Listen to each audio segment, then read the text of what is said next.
নমস্কাৰ আপোনালোক সকলোকে পুনৰ এবাৰ মোৰ চেনেললৈ স্বাগতম জনাইছো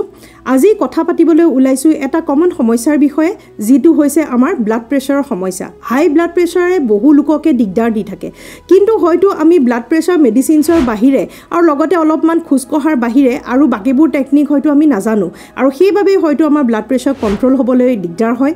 আজি এই ভিডিঅ'ৰ যোগেৰে কিছুমান এনেকুৱা স্পেসিফিক টেকনিকৰ বিষয়ে কথা পাতিম যি আপোনালোকক ব্লাড প্ৰেছাৰ কন্ট্ৰোল কৰিবলৈ বহু ক্ষেত্ৰতে সহায় কৰিব মেডিচিনছৰ প্ৰয়োজন তথাপিতো থাকিব এক্সাৰসাইজৰ প্ৰয়োজন তথাপিতো থাকিব কিন্তু তাৰ লগতে কেটামান কাম কৰিলে আপোনালোকৰ হয়তো ব্লাড প্ৰেছাৰ ফ্লাকচুৱেশ্যন নকৰে ব্লাড প্ৰেছাৰৰ পৰা হোৱা বিভিন্ন সমস্যা যেনেকৈ ভৰি ফুলা মূৰ ঘূৰণি হোৱা মূৰৰ বিষ হোৱা বা অন্যান্য বিভিন্ন সমস্যা যিবোৰ ব্লাড প্ৰেছাৰে কৰিব পাৰে সেই সমস্যাবোৰৰ পৰা আপোনালোক মুক্ত হ'ব আহকচোন কিছুমান এনেকুৱা টেকনিকৰ বিষয়ে কথা পাতো যি প্ৰকৃততে ডাইৰেক্টলি আমাৰ ব্লাড প্ৰেছাৰ কন্ট্ৰোল কৰিবলৈ সহায় কৰে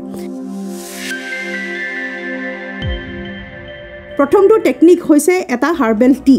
একাপ চাহে আপোনালোকৰ ব্লাড প্ৰেছাৰ বহু ক্ষেত্ৰতে কন্ট্ৰোল কৰিবলৈ সহায় কৰে আৰু সেইবিধ চাহ হৈছে হাৰ্বেল টিৰ ভিতৰত দুটা হাৰ্বেল টি আপোনালোকে ব্যৱহাৰ কৰিব পাৰে এটা হৈছে অপৰাজিতা ফুলৰ চাহ যেটো তেনেই সহজ ঘৰতে থকা অপৰাজিতা ফুল লৈ পেলাই পানীত উতলাই পেলাই সেই চাহ কাপ খাব পাৰে ব্লাড প্ৰেছাৰ কন্ট্ৰোল কৰিবলৈ আন এটা হৈছে হেবিস্কাছ টি যেটো হৈছে আমাৰ জবা ফুল অতিকৈ সহজতে পোৱা আমাৰ জবা ফুলৰ চাহেও আমাক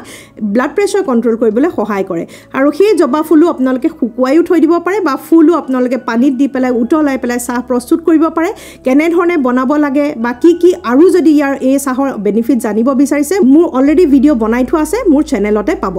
এই দুটা হাৰ্বেল টি সদায় ৰেগুলাৰলি খাবলৈ আৰম্ভ কৰক দ্বিতীয়টো টেকনিক হৈছে এটা ব্ৰিডিং টেকনিক যেটো ব্ৰিডিং টেকনিকে আমাৰ ইমিডিয়েটলি ষ্ট্ৰেছ লেভেল কমাবলৈ সক্ষম হয় আৰু লগতে আমাৰ পেৰাচিম্পেথেটিক নাৰ্ভাছ সিস্টেমটো এক্টিভেট কৰিবলৈ সহায় কৰে পেৰাচিম্পেথেটিক নাৰ্ভাছ সিস্টেমটো এক্টিভেট কৰিলে আমাৰ শৰীৰটো ৰিলেক্স হ'বলৈ সহায় কৰে আৰু যিবোৰ হৰমনছে প্ৰকৃততে ধমনীখিনি ঠেক কৰি দিয়ে যাৰ ফলত তেজৰ চলাচলৰ প্ৰেছাৰটো বাঢ়ি যায় সেই হৰমনছখিনি ৰিলেক্স কৰিবলৈ সহায় কৰে আমাৰ ধমনীসমূহ বহল কৰিবলৈ সহায় কৰে আৰু তাৰ ফলতে আমাৰ ব্লাড প্ৰেছাৰটো কন্ট্ৰোল হ'বলৈ সহায় কৰে আৰু এই টেকনিকটো আপোনালোকে শুনিবলৈ তেনে সহজ পাব কিন্তু কৰি চাব বিৰাট বেছি ভাল ইফেক্টিভ টেকনিক হয় ৰেগুলাৰ প্ৰেক্টিছে আপোনালোকক দীঘলীয়াভাৱে ব্লাড প্ৰেছাৰৰ ফ্লাকচুৱেশ্যনৰ পৰা মুক্ত কৰিব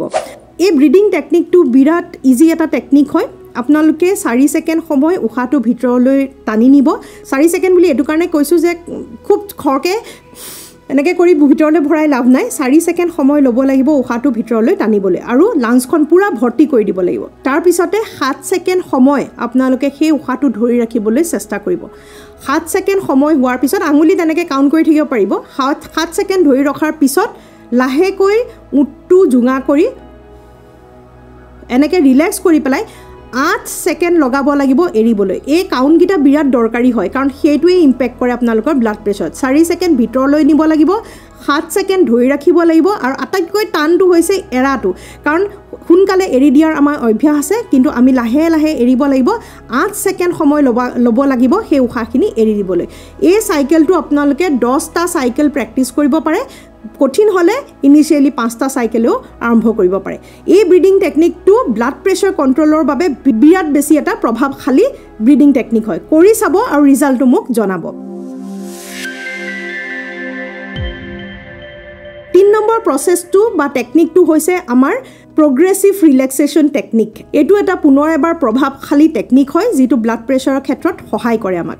তাৰ বাবে এখন চকীত আপোনালোকে বহি ল'ব বহি লোৱাৰ পিছত ভৰি তলৰ পৰা আৰম্ভ কৰিব প্ৰত্যেকটো অংশ আমি 5 সেকেন্ডকৈ টানকৈ ধৰিবলৈ চেষ্টা কৰিম আৰু তাৰ পিছতে ৰিলেক্স কৰিবলৈ চেষ্টা কৰিম আৰম্ভ কৰিম আমি ভৰিৰ তলুৱাৰ পৰা ভৰিৰ তলুৱাত আমাৰ আঙুলিসমূহ যিমান পাৰো টানকৈ এনে ধৰণে কুচাই পেলাই আনি টান কৰি সেই মাংসপেশীটো ধৰিবলৈ চেষ্টা কৰিব 5 সেকেন্ড টানকৈ ধৰি ৰখাৰ পিছত আপোনালোকে লাহে লাহে এৰি দিব লাগিব এতিয়া আমি ভৰিৰ তলুৱাখন কৰিলো তাৰ পিছতে আমি আমাৰ ভৰিৰ ইনাৰ থাইছখিনি কৰিব পাৰিম তাৰমানে ভৰি দুখন বহি আছো যিহেতু আঁঠু দুটা এনে ধৰণে জয়েন কৰি পেলাই হেঁচি দিলে আমাৰ ভৰি মাংসপেশীখিনি টান হৈ যাব তেনে ধৰণে আমি আঁঠুৰ বাবেও সেই একে প্ৰগ্ৰেছিভ ৰিলেক্সেশ্যন 5 সেকেন্ড ধৰি পেলাই এৰি দিম আৰু তাৰ পিছতে আমি টপিনা অংশ টান কৰিবলৈ চেষ্টা কৰিম বহি থকাৰ সময়ত সহজ হৈ কৰিবলৈ তাৰ পিছতে আমাৰ পেটৰ অংশ আমি টান কৰি ভিতৰলৈ টানি নিম তাৰ পিছতে আমি বাহুগিটা এনে ধৰণে টান কৰি দিম আৰু তাৰ পিছতে আমি পুনৰ এবাৰ এই ডিঙিৰ অংশ এনে ধৰণে টান কৰি ৰিলেক্স কৰিবলৈ চেষ্টা কৰিম এনে ধৰণে তলৰ পৰা ভৰিৰ তলৰ পৰা ওপৰলৈকে এটা অংশকৈ প্ৰগ্ৰেছিভ ৰিলেক্সেশ্যন টেকনিক কৰিবলৈ চেষ্টা কৰক তিনিটা ৰেপিটেশ্যন কৰক আপোনালোকৰ ব্লাড প্ৰেছাৰৰ বাবে বিৰাট বেছি এটা প্ৰভাৱশালী এক্সাৰচাইজ হয় ব্লাড প্ৰেছাৰ কণ্ট্ৰোল কৰিবলৈ মেগনেছিয়াম আৰু পটেছিয়ামৰ পৰিমাণো আমাৰ শৰীৰত প্ৰয়োজন হয় যি আমাৰ ধমনীসমূহ ৰিলেক্স কৰিবলৈ সহায় কৰে আৰু এই মেগনেছিয়াম আৰু পটেছিয়াম পাবৰ বাবে সেউজীয়া শাক-পাচলি বহুত বেছি প্ৰয়োজনীয় হয় আপোনালোকে জানেনে যে আমাৰ তেজত আইৰণৰ কোৱান্টিটি বহুত বেছি আছে ঠিক তেনেধৰণে আমাৰ শাক-পাচলিবোৰতো ক্ল'ৰফিলৰ কোৱান্টিটি বহুত বেছিকৈ আছে আৰু সেই ক্ল'ৰফিলৰ বাবে মেগনেছিয়ামৰ বহুত প্ৰয়োজন পটেছিয়ামৰ প্ৰয়োজন যিখিনি আমাৰ শাক-পাচলিত খুব বেছিকৈ পোৱা যায় আৰু সেইবাবে তাৰ সেউজীয়া ৰংটো হয় সেইবাবে ডাঠ সেউজীয়া ৰঙৰ শাক-পাচলিসমূহে আমাৰ মেগনেছিয়াম আৰু পটেছিয়ামৰ কোৱান্টিটি মেইনটেইন কৰিবলৈ সহায় কৰে ৰেগুলাৰলি ডেইলি খাদ্যত আপোনালোকে দুবাৰকৈ হ'লেও সেউজীয়া পাচলি এটা ব্যৱহাৰ কৰিবলৈ নাপাহৰিব পালেং শাক ব্যৱহাৰ কৰিব পাৰে পদিনা ব্যৱহাৰ কৰিব পাৰে বিভিন্ন ধৰণৰ শাক মাটিকাদুৰি টেঙেচি ভেদাইলতা যেনেকুৱা ধৰণৰ শাক নহওক কিয় এই শাকসমূহক আমাৰ মেগনেছিয়াম আৰু পটেছিয়ামৰ পৰিমাণ যথেষ্ট পৰিমাণে পোৱা যায় সেইবাবে নিশ্চয় ব্যৱহাৰ কৰিব পাৰে আৰু ইয়াৰ উপৰিও মেগনেছিয়াম ভৰপূৰ পৰিমাণে আমাৰ সিডছবোৰত পোৱা যায় যোৱাটো ভিডিঅ'ত মই কৈছিলোঁ যে আপোনালোকে কেনেধৰণে পামকিন সিডছ অৰ্থাৎ ৰঙালাওৰ গুটিৰ পৰাও সেই মেগনেছিয়াম আহৰণ কৰিব পাৰে আৰু সেইবাবে তেনে সহজ হিচাপে মেগনেছিয়াম আৰু লগতে জিংকো পাব আপোনালোকে এই ৰঙালাওৰ গুটিৰ পৰা যিটো ব্লাড প্ৰেছাৰ কণ্ট্ৰোল কৰাটো পুনৰ এবাৰ সহায় কৰে এনেধৰণে অলপ খাদ্য